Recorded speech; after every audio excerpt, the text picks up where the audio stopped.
Did you know that in 2025, despite what's potentially going to happen with TikTok in the United States here on January 19th, the fact still remains that record labels are not coming to save independent musicians. And this is a mindset that I know a lot of musicians still have. But what have the independent musicians that have been seeing success in the music business the past 5-10 years, what are the frameworks that they've been utilizing to have success without a record label? And today, that's exactly what I'm going to be sharing with you. I'm going to be sharing with you the exact blueprint that these artists are utilizing to grow their fan base without the use of a record label. In this video, you're going to learn about how to attract your ideal fans. You're going to be learning about how you monetize that audience and how you have the money continually coming in like clockwork long after the song stops playing. So, in this episode, you may find yourself finding that piece that was missing in your puzzle of your music business. So let's dive in to the first thing that we need to figure out, with the first framework.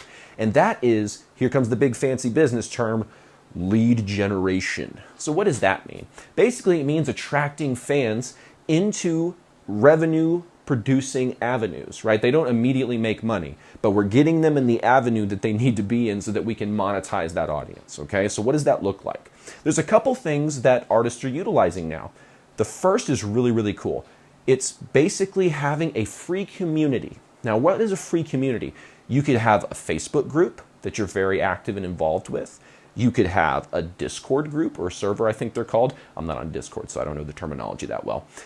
You could have these private communities. I have one that's built into my CRM, so I don't really have to worry about that. It's kind of built into my software. But there's all these different ways that you can create a free community that people can populate into. Now, there's a couple ways you can leverage this, okay?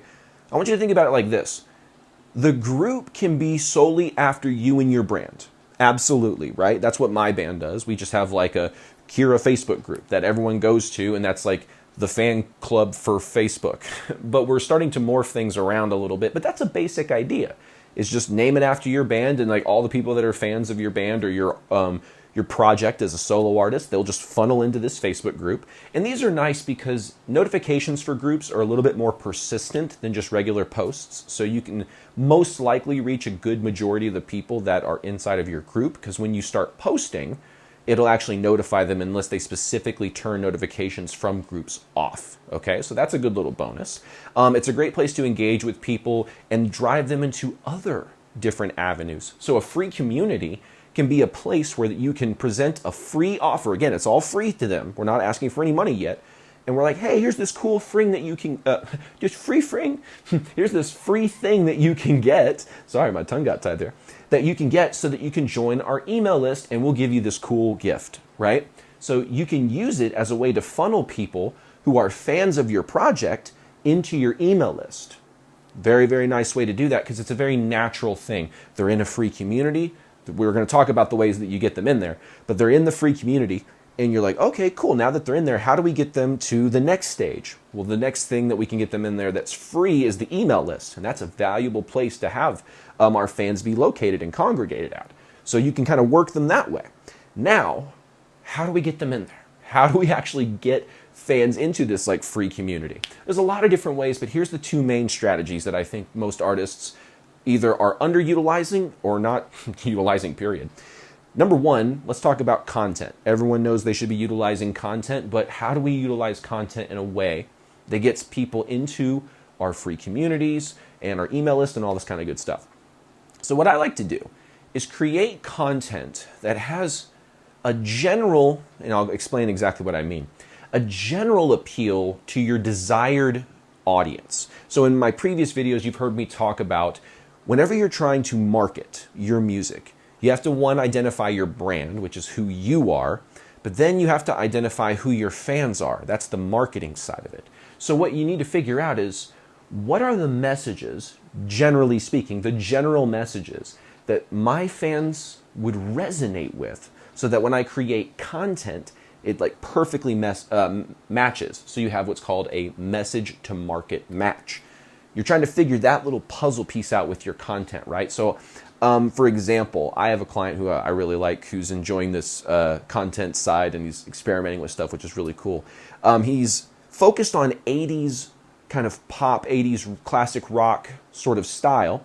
And so he would get in these really cool environments that are nostalgic feeling. They feel like they're taken right out of the 80s, you know? And he's got the branding and stuff that really draws out that imagery.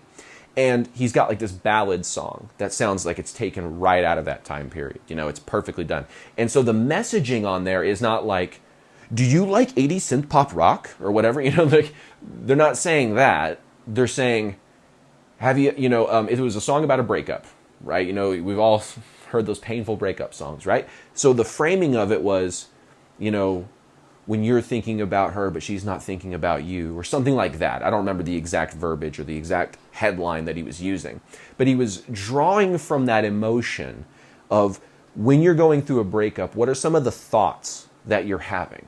Oh, I probably thought this about her. I probably thought this about her. And then he took those thoughts that his market, his fan base that he's trying to attract would be thinking about and said, here's the message that's going to resonate with them. He wasn't focused on himself and his brand. It was more covert in that sense, where his brand is there, obviously, because it's him and his music and his imagery. But the hook that got everybody in there with the content was something that was generally appealing to the people, to the lives and experiences of those people, right? So this is kind of the way that you want to look at your content.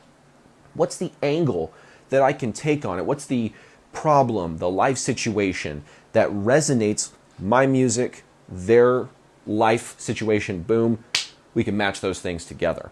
And sometimes that connection is a little bit more of a stretch, but it's okay because music has this subjective quality to it where everyone can kind of get something out of your music that's a little bit different, right? So you can position your music, even though if you intended to write it about a specific thing, if there's a way that you could frame it generally enough that it would apply to your ideal audience who you're trying to attract, whereas if you went up to them and tried to say, here's the specific thing that my song's about and those specific emotions, maybe it's a little too personal of a thing. They may be like, oh, okay, that's cool, but I don't really like relate to that.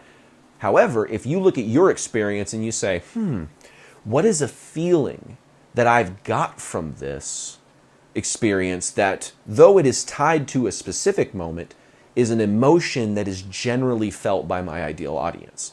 And then you can start to tap into that with your framing of your headline, and that will actually show you like, okay, here's the things that my audience needs to hear to resonate with the song. Even though I wrote it about this specific thing, I don't know, you may have this dilemma. I've had a couple artists that are like, I wrote it about this and I don't see how that resonates with my, ideal, you can call them an avatar, my fan avatar, right? How does that work with that?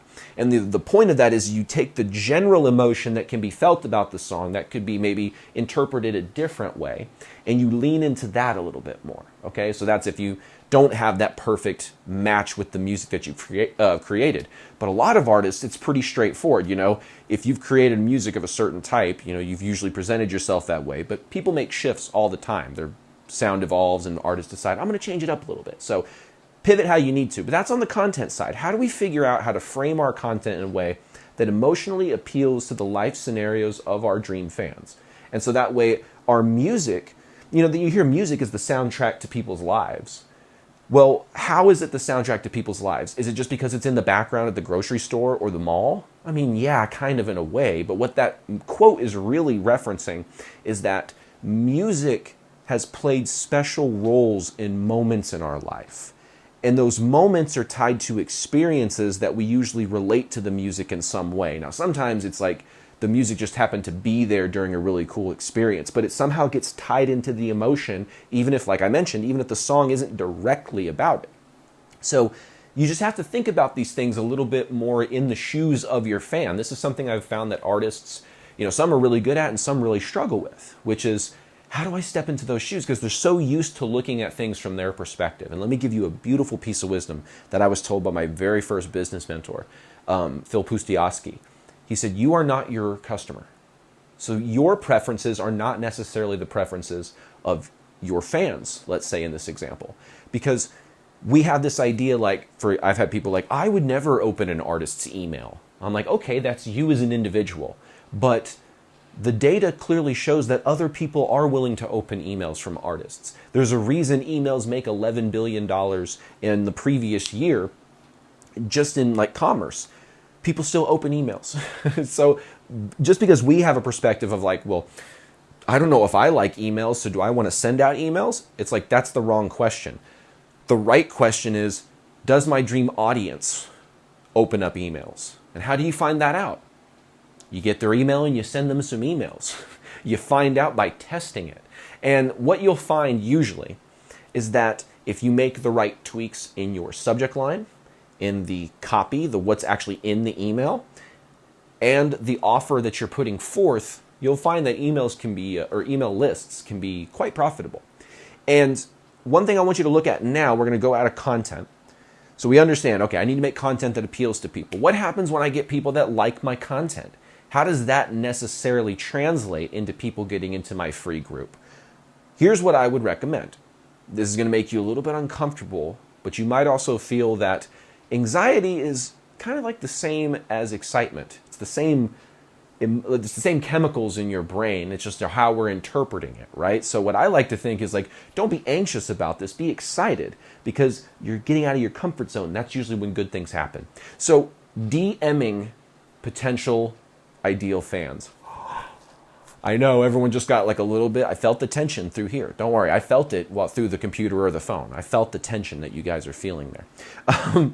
It's okay to message strangers about your music because there's a good way to do it. Now, there's also a wrong way to do it. And that's what most artists are fearful of. They're fearful of the reactions they'll get if they do this the wrong way. Okay? But there is a right way to do it. And here's the way that I like to frame it.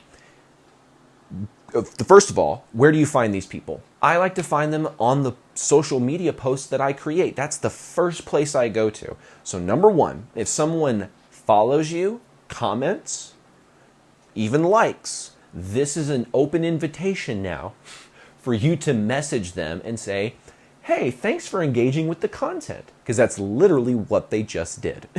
So it's not like you're messaging them out of the blue and they're like, who is this person? They know who you are. They just liked your content. They just commented. They just followed, right?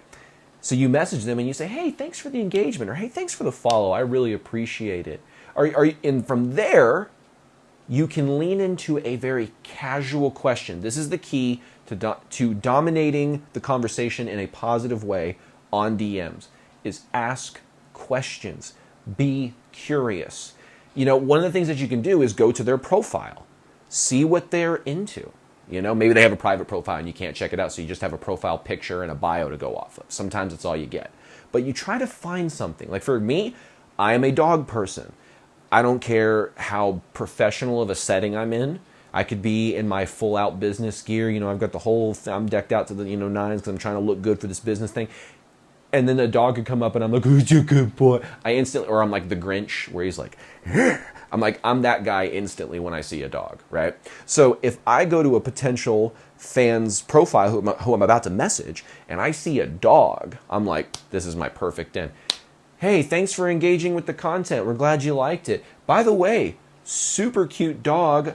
What's their name? We've got pugs. Their name is blah, blah, blah, blah, blah, or whatever, right? Because all of us have animals, so we could always lean into that no matter who's messaging from the band account. And it's really funny because it's like people open up instantaneously. They're like, oh my God, this is my dog this. And then they do this. Now you've just like opened this door of conversation to where you can keep things casual, but you're also directing the conversation, right? Like sometimes if you feel like, well, I feel awkward if I asked a question at the end of this message. Sometimes it's like you send the message, that's one message, and then the next message is the question, right? So that way it can make more sense in context sometimes when you do it that way. But the whole idea is you message someone once they engage with you or follow you, and you build rapport instantly. Oh, that's an awesome guitar. I've always wanted a guitar like that. Like I saw this one dude who had this like gold and black sparkling Ibanez that was a 7-string. I'm sorry, it was a Jackson that looked really good. And I was just like, ooh, that's tasty looking. Like, oh. And so when I was messaging, I was like, dude, that's a sick guitar. You know, I love the colors on that. Those are like my favorite color schemes. As you can tell, I like black and gold. And so those are little moments of genuine rapport that you can build up. Now, sometimes you're like, oh, I don't have these little things that I can build rapport with. I don't know. I don't really connect with this person. What do I say then? Connect where you know that there's a potential connection, which is over the music.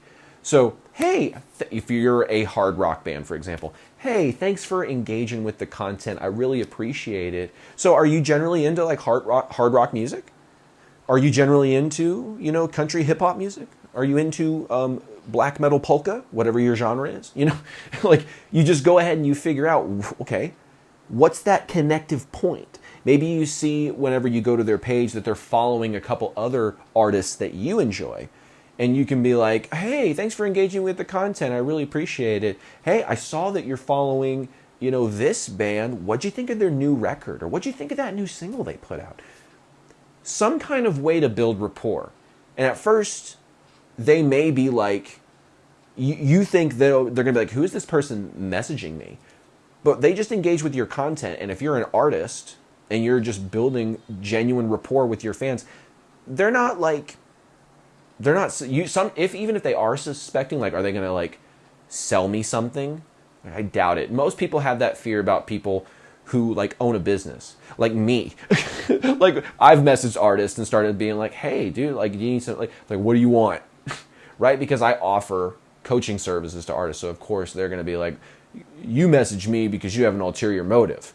So that's like, that automatically comes up. But whenever it's a band, it's an artist, usually it's kind of a cool thing. Like I've had my clients, they message their fans and they're like, hey, that's really cool that you're messaging me. And I'll give you a little bonus one. If you do a voice memo, you do a voice message, that's additionally adding rapport. Because what is more like verifiable that this isn't just some like auto reply robot than like actually hearing the artist's voice, That's a very, very powerful thing. So even if you just sent that same message like, hey, thanks for engaging, I really appreciate it, yada, yada, yada, yada. It's a lot of rapport that you're building there so that eventually in this conversation, you can start to direct and lead them to a point where you ask them like, well, hey, if you're into this kind of stuff, I've got like a free community. It's a bunch of people. We're sharing music of this same kind of variety and just sharing things and doing this and doing that and yada, yada, yada. It's a great little community. Cool. That's a way that we can transition from we're DMing them to getting them into the free community and then eventually the free community into the email list, right? So this is a strategy that can apply to multiple different veins. It doesn't just have to be the free community, but I'm kind of giving you a little bit of a blueprint here today. So that's the first element to this. We have to create content that's engaging and it's tapping into the things that our ideal fans would actually be receptive to. Then we have a way to connect with them one-on-one. We usually DM them, or we can have this kind of like, drop a comment of this word and I'll send you a free link to download our new single, or some kind of thing like that. We have a way to go from content to messaging, from messaging to free resource. And that free resource could be the community, it could be your email list. And usually if it's to your email list, you want to give them something in exchange. Like, hey, I've got a new single coming out in a couple months, but I'm giving it, I'm letting the people in my email list take a listen. And so that way I can get some feedback of what they think about it. And would you like to join? That's just one angle, right? But you see how you have to kind of give them a little something that they're going to participate in, they're going to get access to as a fan of you or a fan of the music that you're connecting over. And that's kind of a way that you can get them into your email list from direct messaging. There's other ways of doing it, but again, like I said, that's kind of one of the main strategies. Because in the free community, it's just like a lot of rapport. It's a lot of sharing, just, sometimes people will just share new music that they're into. You're talking about different things. That's kind of tying into the cultural aspect of your genre, tying into the things that everyone kind of rallies around, the flag in the ground that everybody rallies around. That rhymed. I didn't mean for it to. Anyway, that's been happening a few episodes, and rhymes have just been coming out. It's been great. Love it. Expect my rap album next year. So point number 2, let's jump into that.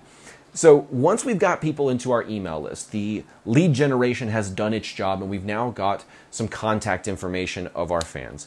One of the things we want to do first and foremost is build rapport. Now, I'm not going to go deep into that process today because I have other videos that do that more in depth. But what you do is you start sending emails, not immediately asking for a sale, but kind of communicating your story and communicating it in a way that gets people to be like in the stands and you're on the field trying to make the 98-yard run touchdown. you're wanting them to cheer you on, kind of as like, yeah, you're the underdog, but we want you to succeed. Everybody loves being in that position, right? Especially when you frame it that way, eventually when you drop the product, you're not making it so like, yeah, buy my thing. You're just like, hey, here's the best way to support me, and support this mission. This is what's going to get me in the end zone, to use the same analogy. Now, what does that core product look like? This is a tricky question for a lot of artists, but really, if you focus on your fan, again, this is all very fan-centric model, you have to tie it in some kind of way to their identity, okay? What does that mean? That could be as simple as something that you put on a t-shirt that is like a statement or claim that is a representation of their identity as a member of your community, okay? You have artists all the time that will create these terms, for their fan base. Taylor Swift has the Swifties, Justin Bieber has the Beliebers, and all this kind of stuff. Disturbed has the Disturbed ones. Avenged Sevenfold has the Deathbat community. There's all these different things, right? So it's a thing that's tied directly into their identity. So whatever you can give a name to that fits into your branding identity, you could simply put that on a t-shirt, have a phrase or a slogan that revolves around that branding that's tied to their identity, again, which is sort of tied into the cultural aspect of your niche or genre. What's that flag in the ground that everybody's hanging around? See, I had to sneak it in there one more time. You see, I had to sneak it in there one more time on you guys. Okay, so figuring out how do we tie it to their identity, but that could also mean other things. That could also mean, for example, if I'm someone who is, I'm a country guy, what are some of the things that I use every single day, probably? Well, I've probably got, again, I'm making stereotypical assumptions here because I'm not a country fan, but I've probably got a flannel shirt, I've probably got a pair of boots somewhere. I probably have a belt, and I definitely got a pair of jeans, right? These are clothing items, right? But what are some other items? Like, okay, well, the stereotypical assumption with country music is, oh yeah, they drink beer a lot. It's like, okay, well, what are some things that people drink beer need? Okay, well, they need koozies, keep their hands cold. Or excuse me, doesn't keep their hands cold, it keeps their hands from being cold. And then you could have bottle openers. You could have other things. Now, let's go into it a little bit more in depth. Some country people like to hunt, right? So what are some hunting-related pieces of gear that you could create? Could you create your own fish bait? Could you create, or maybe that's what it's called, fish bait, or the, what you put on the hooks. Yeah, see, again, I don't fish. I did that once when I was like a kid, and I was like, I don't like this. It's not stimulating enough for my autistic brain. So what we need to focus on is like, what are those things that they're already using? Let's say they have a firearm, right? If they have a firearm, do you have like accessories? Like for real, like, and are you in a open carry state where you could make your own branded holsters, or something? Like, I don't know. I'm thinking of what is the identity of this person? What are the things that they're normally going to use? What are the things that they value? And how can you create something that is branded to you, but is something they would use in their everyday life? Let's say you're a gamer. What are the things that you use as a gamer? Well, number one, you probably have some kind of gaming chair with like that little pillow that goes right there. So what you can do is maybe create a custom pillow that goes, maybe it's got the little Velcro thing. I don't know how those things are stuck on, right? But, you can figure out different things that you can see that even as me, who I'm not directly involved in those cultures, but I'm able to think of things for these people. And that's all coming from looking at things from other people's perspectives, right? Like I have some things that I've seen firsthand. Like some of y'all know the story about one of the bands we went on tour with, a bunch of great dudes, is Cane Hill. And some of their branding at the time was very like stoner-esque, right? So what happens is they had trays and grinders and joint rollers that were branded specifically to them.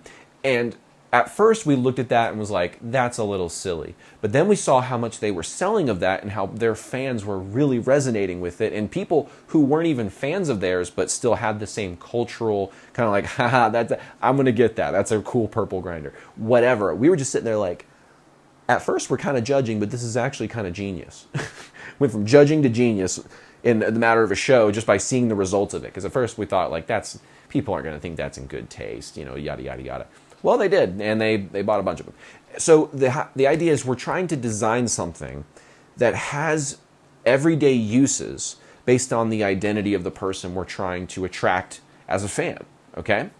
Another way of looking at this too is we want to create designs that, the easiest way I've heard this explained is you want the design to be so good that it doesn't matter if anybody knew who you were, or excuse me, if it didn't matter if anybody knew who you are. You are unknown to them, but they see that design and they're like, well, I don't know what that is, but that looks cool. You want to create that kind of effect. And the branding becomes very covert in a sense, where you can create this branding where, let's say you have they call them all over tees. It's where the design is, you guessed it, all over the t-shirt. Instead of just having like the square or the little patch in the corner, it's something that's going all over the t-shirt, right? So you could have a design that fits into your branding, but just looks really cool outside of that. And then maybe your branding is like right here on the breast pocket area, whether it has a pocket or not, right? It's just on the breastplate. So you could just like this little lucky clover. Some of y'all can see that, some of y'all can't. But you look at it like that, where they look at the shirt, the main thing that they're seeing is the cool all over design. And they're like, ooh, that's really cool. And then they find out that your branding's on it. It's sort of like, oh, okay, cool. And that's a great way to create a product where if you have these things working together, you've built rapport with this person, they know who you are, they like your music, and you've been telling them your story. So there's kind of like this element of like, I know this person deeper than just like social media content. And then you present them a product that's tied to their identity, something that they are going to use today, but just they're going to buy it from somebody else instead of you. When they would love to have a cool branded version of something so that way they stick out from people at work. Maybe it's like those, what are those called? Those Stanley cups that keep things super cold or super hot depending on what you're trying to do. It's like everyone's got kind of the same 4 colors, but if you show up and there's a Stanley cup that's branded to a specific artist, but they don't know that, they just see the cool design around it. They're like, ooh, that's a cool Stanley cup. Where'd you get that? Oh yeah, it's just like one of my favorite artists. They make it, it's really cool. They get to have this raise in status because of your product. And then there's this design to it, like I just mentioned, that even people who don't know who you are like, ooh, that is really cool. That is a killer product that like I guarantee will start selling. Again, I can't guarantee that 100%, right? Because it's all about how you present it and how you show that like, hey, here's this cool thing. Because again, if you just try to ram it down people's throats, people start to pull away from you, right? But you get the idea. Why would they not buy it? They've got the money. It's tied to something they're going to use every day. It's cool enough that even if it wasn't artist branded, they would probably buy it. We're stacking the deck so much in our favor that when they're presented with this offer, we want it to be as irresistible as possible. Where they're like, why wouldn't I get this? Right? And buy the extra one for half price off. Like, why wouldn't I do that? Why? So that's the second kind of aspect to this is you have to have a system to generate leads. You have to have a system to get people into your free community, into your email list, and all those kind of places where you can directly reach out to them. But then you have to have a core product, something that basically every single person should have. It's like the idea, like for example, when you go to a Green Bay Packers game, you see all the people with the cheese heads on, right? I've been to Wisconsin. They're very proud of their cheese there. We were hanging out with these girls at a show that were like, what do you do? And they're like, we make cheese. And we're like, you make cheese? Is that a McDonald's position? They're like, no, we make cheese. Like, oh, you make cheese? Oh my gosh, that's awesome. So you're in the day with the wheel and you're just making, oh yeah, we're making cheese every day. It's great, yeah.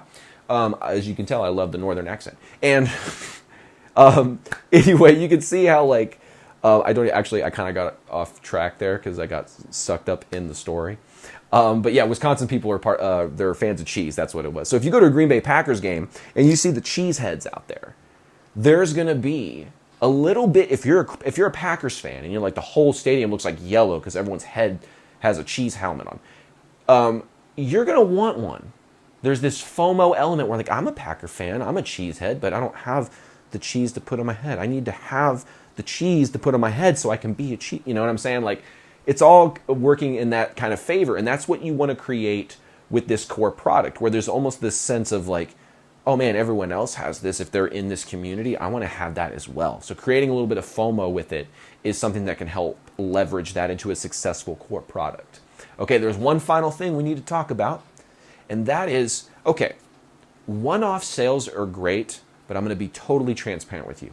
It is very, very, very hard to make consistent money off one-off sales, because by definition, it's kind of like fishing. It's like you, again, like I said, like I'm not a fisherman, but I'm going to use a fishing analogy. It's like, you go out there and you catch a fish, you reel a fish in. What do you got to do to get another fish? It's not because you caught the one fish that all of a sudden fish are just going to start jumping out of the lake into your bucket, right? So you got to go throw a line again. You got to wait. You got to get another one. Oh, I got to pull it in, and then I got another one. And you got to just continually do that every time. Or else, if you don't do that, no fish, right? Whereas if you can start to create something that generates consistent monthly revenue, that collects the money, whether you throw the fishing reel out or not, that's what we want to create. And there's really two ways of doing that. One is a volume-based game. I mean, really in the end, it's all volume-based, but one exceedingly more than the other. So the volume-based one that I'm going to be talking about is royalties. So first of all, it is possible, just like many things are possible, it is possible to get some good monthly income from your music just from royalties. If you can use successful advertising strategies and pixel data and retargeting and all that kind of good stuff, it is possible to build up your Spotify royalties where you're getting an extra $500 a month, you're getting an extra $1,000 a month. That's possible, right? But it requires a lot of volume.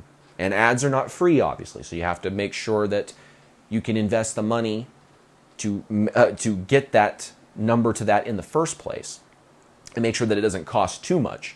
So that's one side of it, right? But to me, I don't like that strategy, because to me, as you grow and succeed as an artist, that is going to naturally come, right? Now, I'm not saying you don't focus on it. Obviously, I think it's a well-integrated marketing strategy should always include Spotify marketing, in my opinion, right? So don't misunderstand what I'm saying here, like I'm saying you don't need to pay attention to Spotify.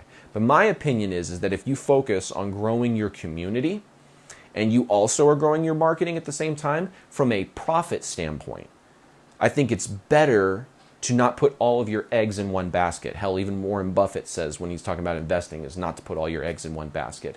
I think that is true with business. I think if we put all of our eggs in the Spotify marketing basket, then ultimately we're susceptible when that particular medium is affected by either changes in the meta algorithm with their ads, Spotify's change in algorithm, all those things. That strategy is very dependent on other things, where to me, yes, on an email list, you're dependent on the server who's sending out the emails and stuff, but these are usually very, very, very trusted companies that are actually profiting, where Spotify has barely ever, I don't even think they've ever turned a profit. People are like, they had record-breaking profits this year. I'm like, guys, I don't think what they meant to say was profitable. They had record-breaking revenue. But as far as their debt to income, I do still believe they are upside down. Like, meaning they are spending more than they're making, right? Or their debts and liabilities and expenses are higher than their income and their revenue. So that's what I think people need to understand is like, yes, Spotify has this authority bias over the market right now. But as far as a company in its financial health, it is not doing great. Even with its surge in profits from adjusting new rules, sure, but are they still profitable? That's up into question. So again, I don't like to rely on Spotify because technologies change and shift drastically. New competitors come out and people think, oh, no one will dominate the market like this. Everyone always has that thought before that actually happens. Nobody thought TikTok would dominate the social media market. Nobody thought MySpace would ever be dethroned as a social media platform. We always have these thoughts, it'll never happen, it'll never happen. But to me, the thing that has stood the test of time through all these technologies is emails. Emails has been around through all the ups and downs of technologies that come and go, and we can use MySpace to have an audience. Now it's gone, we can't really use it. Oh, now this is here. Now it's gone. It doesn't really work anymore. Through all of those booms and busts, email has remained consistently through that. So I like to focus on how do we use email to drive people to get, because this whole thing came back to recurring revenue, right? So Spotify can give you recurring revenue, but if we use our email list, what kind of thing can we sell that generates monthly revenue? The easiest solution to this is to have a fan club. Most legacy artists have totally missed the boat on the fan club game. Avenged Sevenfold's kind of caught on to it, which is good for them, right? But they're utilizing more of the new age technology of like crypto and NFTs and stuff like that off the Ethereum platform. So they're going a little hardcore new age cyberpunk tech with it, but you don't have to do that necessarily. There's plenty of platforms like Patreon, which is an okay platform. I've been on it before, but I eventually moved on to a platform like my CRM that includes that. You can see why I like my CRM. It includes a lot of things that I would normally have had to pay out for. But the idea here is you're trying to figure out how you can provide something that they pay a small amount of money every single month for. So this could be $5. This could be $10. I know we have people that pay us like $17 a month and higher. The highest we've ever been paid per month by a fan was 35 months on our old platinum tier. So it's possible to stack up these people into your fan clubs. These fans start to populate the fan club to a point where the monthly revenue you're getting for the work you have to put in starts to look like this, right? Where, to me, the Spotify wheel, you got to be constantly refining your ads. You got to be making sure that you're not spending more on the cost per result than necessary and all this kind of stuff. To me, with the fan club, this is where you document the things that you're already doing and you just value dump. This is what I like to say. You just dump as much value into these fan clubs before you start them off. This is where people don't have successful fan clubs, is they have an empty, bare, naked fan club. Forgive me for the analogy, but it's true. It's just totally bare. There's nothing there except their name and the number of people that are joining there, and there's maybe one video or 2 or 3 videos. That is not enticing. That's not enticing. If a fan shows up to what they could be getting, well, now, like for me, what we did is we amassed probably 4 hours worth of footage across 50 different videos that we had stacked up over the years. So we went and pulled from our vault, right? Our vault of footage that like never became anything. It was just kind of sitting on our hard drives and stuff. So it's live performances, it's acoustic performances, it's VIP performances, and all these things that we've been recording and documenting over the years, but never really posted it out on social media or anything. It's just been kind of sitting there waiting for something to happen with it. And then we started our fan club. We're like, let's put all this in there. And so we have something called the Rare Footage Vault, which starts from 2013 till today. And all the rare footage of what we've been doing as a band has been collected into that kind of vault. And so what you do is you just value dump. You put as much in there as you possibly can. Even if from that point onward, the content's going to be a little bit more trickled. It's going to be a little bit more once a month or once every 2 weeks or whatever. At that point, they've got so much content to consume that when you go to sell your fan club, the value proposition is there. It's not based on what's going to come. It's based on what is there. You understand? So yeah, you try like, hey, join our fan club. It's $5 a month. If you join this, blah, blah, blah, blah, blah, you're going to get this, this, this, and this. And they're like, cool. So I can just log in and get that. And you're like, no, that's coming soon. They're like, well, let me know when it's here because I'm not giving you money until it's there. That's basically what happens. But if you put a bunch of content in there that would be valuable to people who are fans of yours, they want to see that rare footage from you in the proto days where you were still trying to develop your brand and your stuff, which also it throws more advocacy kind of to the Gary Vee style of looking at content, which is always be documenting, because it's not that you're always posting on social media what you're documenting, but sometimes for artists especially, what you're documenting is going to be turning into things that you're going to utilize for your fan club. It's going to be B-roll footage for a music video. If you want to do like a music video where it's just you traveling from place to place and eating at restaurants and then playing on stage and stuff, those are great music videos for a lot of people. Whatever it is, they're assets that can be utilized for different purposes. And one of those purposes is filling up your fan club with a whole bunch of value. So we had like tour vlogs. which are us out on the road. We have band diaries, so like clips of us doing rehearsal at home. Then we've got behind the scenes songwriting, so us in the studio recording things. We've got acoustic performances, so this is like one-off acoustic performances in the studio, rehearsal, live for our VIPs, doing a live stream Q&A. We've got these live stream things, and so, or these acoustic things. And so you see there's categories of content, and those are filled with at least 5 pieces of content minimum in each category. So again, it's when I say value dump, put a lot of value into your fan club before you start marketing it, so that the second you hit all systems go on the fan club, it's got a whole bunch of value in there that you can now leverage in your pitch. Whenever you're, and again, you don't want to hard pitch people, because we're not about that here, but what you do is that soft pitch, right? Where you're just kind of mentioning, oh yeah, so we created this thing, it's got a whole bunch of this in here, and so we knew that some people liked this, and so if you're interested, you know, there's ways of phrasing it where you're not just Billy Mays here, OxiClean, and yada yada. But you want to have that value there, so you've got something to use. You're not making promises and going, oh, one day it's eventually going to do it. A lot of times artists don't follow through on those promises, then it looks bad on the fans, and then, yeah, it's just not a good thing. It's just not a good thing. You don't want to do that. Now, how do you price a fan club? Okay, how do I price a fan club? There's a few different ways of doing it that I've seen that have been successful for artists. One is the tiered method. So this is very popular on Patreon. There's a $5 tier and a $10 tier. There's a $5 tier, a $10 tier, and a $15 tier. Whatever. There's a tiered system where you pay $5 a month, you get A, B, and C. You pay $10 a month, you get A, B, C, D, E, F. You pay $15, you get A, B, C, D, E, F, G, H, I, J. Right? You know what I'm saying?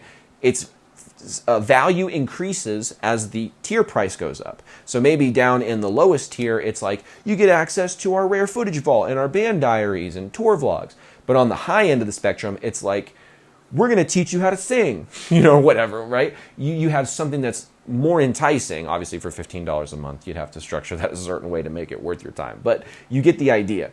You want to put as much value as possible in the highest tier, and then still a good amount of value that people would still find the lowest option high in value, right? Because you don't want to have a tiered system. These tier systems fail where like the $5 tier is like, it comes with 2 things and they kind of suck. And then like the good tier comes with everything. That's like an obvious decoy offer that doesn't work really well, where you can use decoy offers where you have a tier that sort of serves the purpose of driving people's attention to the one you really want them to go to. So The Economist magazine did this study where it was like, you can either do print only, digital only, or print and digital.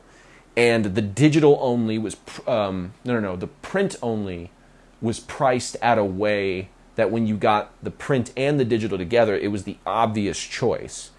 And so really, it's like nobody was expected to take the purely print offer or the purely digital. I can't remember which one was the decoy, but one of them was a decoy.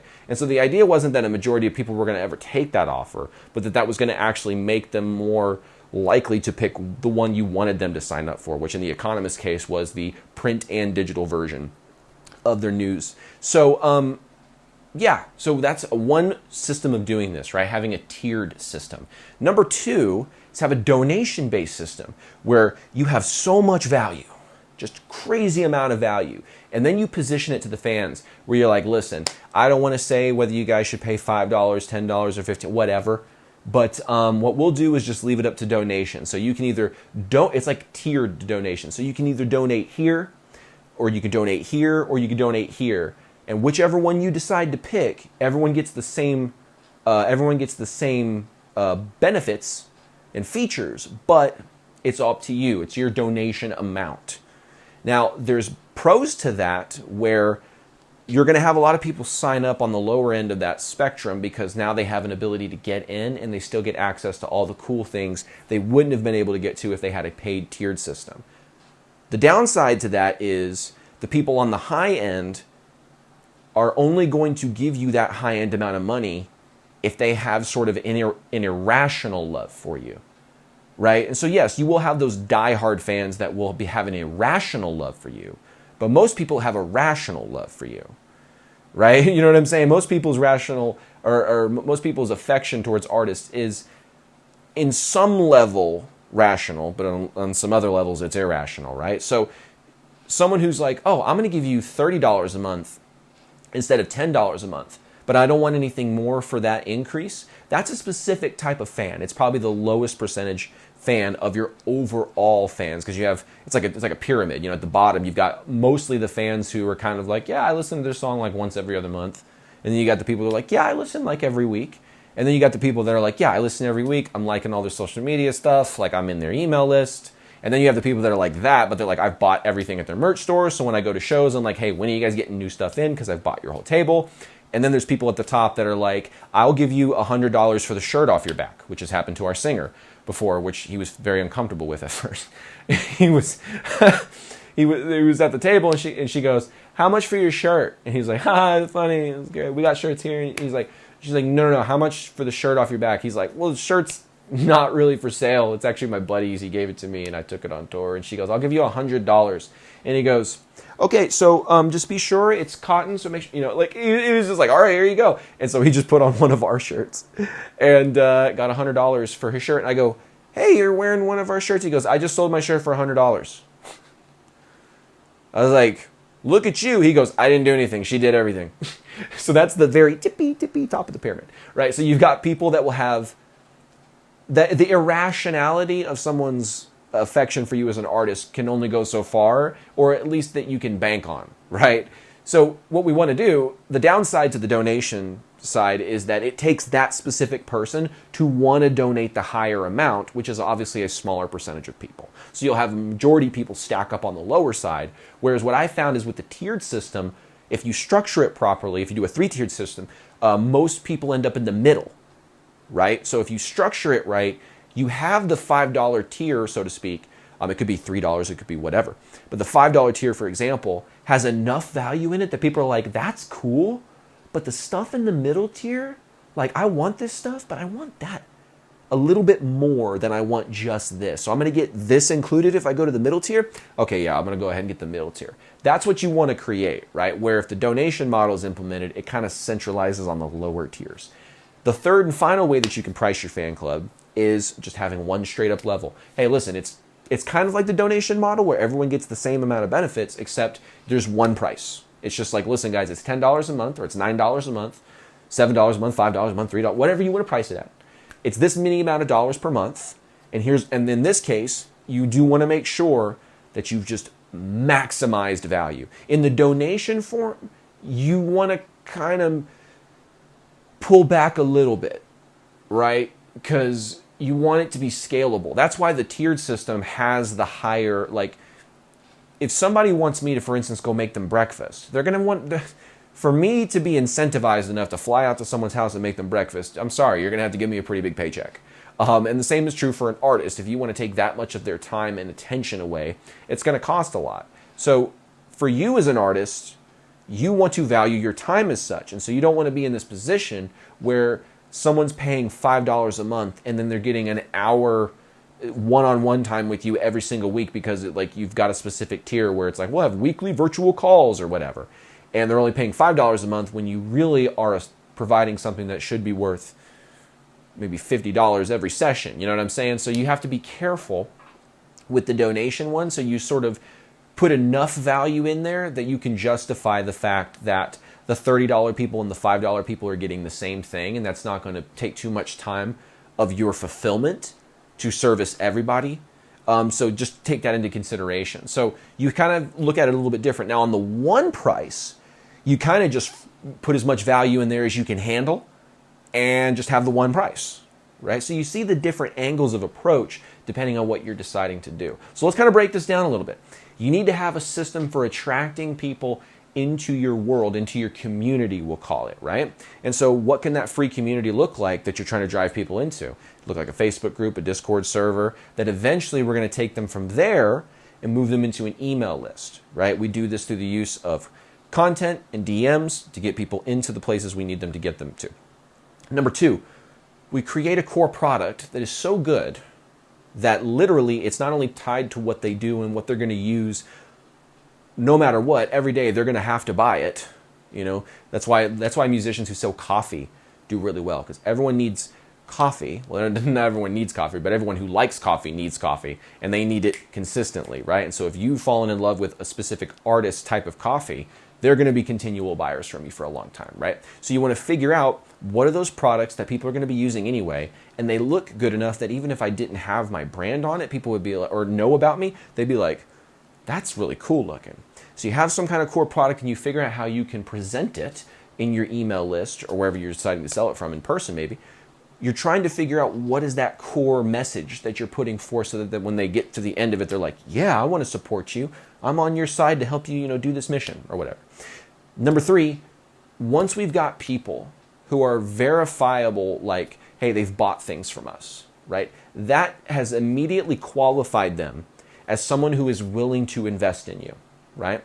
So if we can pick from the best people so far, we can say, okay, how can I drive these people into our fan club where they're spending $3 a month, $5 a month, $10 a month, $15 a month, and in exchange they're getting insane value, hours worth of footage and interactive sessions and whatever that you can come up with to make things work. And so you do this in 2025, I guarantee you that you're going to be way further ahead at setting up a good, sustainable music business than most of the people out there that are trying to do it just off trendy little things that they're seeing and not really having a plan. So if you got a lot of value from today's video, from today's blueprint, make sure to hit the subscribe button, the like button, all that kind of cool YouTube-y stuff. And if you'd like some help implementing this system in your music business this year, then if that's a good fit for you, there's a link in the description to apply for a one-on-one coaching call to see if it's a good fit for us to potentially work with you. But otherwise, I look forward to seeing you guys on another video inside of Musicians Ignite. Take care.